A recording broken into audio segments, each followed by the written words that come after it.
بسم الله الرحمن الرحيم إن هذا القرآن يقص على بني إسرائيل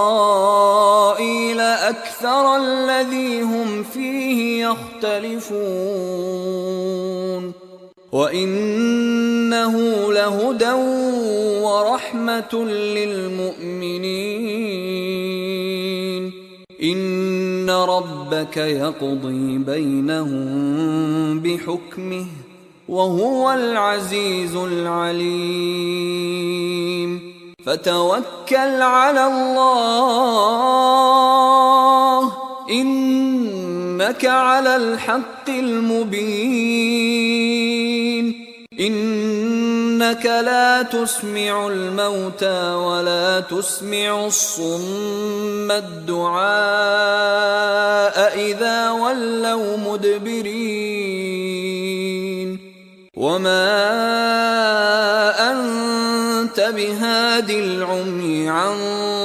ضلالتهم إن تسمع إلا من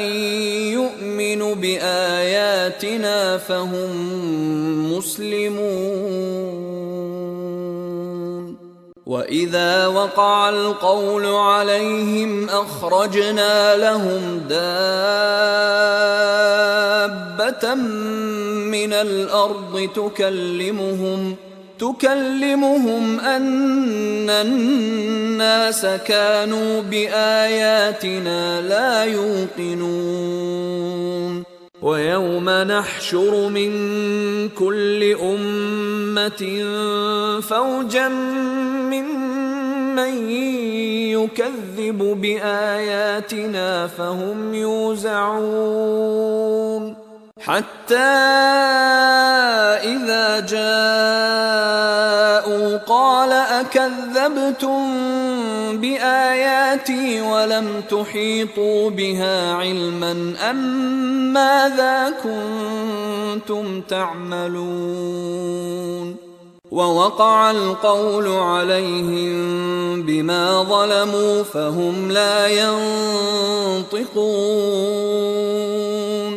ألم يروا أنا جعلنا الليل ليسكنوا فيه والنهار مبصرا إن في ذلك لآيات لقوم يؤمنون ويوم ينفخ في الصور ففزع من في السماوات ومن في الأرض إلا من شاء الله وكل أتوه داخرين وترى الجبال تحسبها جامدة وهي تمر مر السحاب صنع الله الذي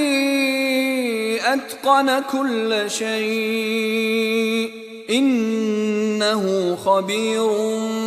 بما تفعلون من جاء بالحسنة فله خير منها وهم من فزع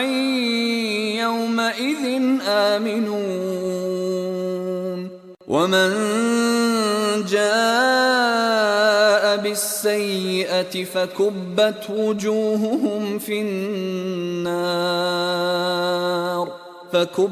وجوههم في النار هل تجزون إلا ما كنتم تعملون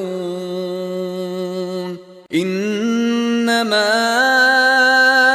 أمرت أن أعبد رب هذه البلدة الذي حرمها وله كل شيء وأمرت أن أكون من المسلمين وأن أتلو القرآن فمن اهتدى فإنما يهتدي لنفسه ومن ضل فقل إنما أنا من المنذرين وقل الحمد لله سيريكم آياته فتعرفونها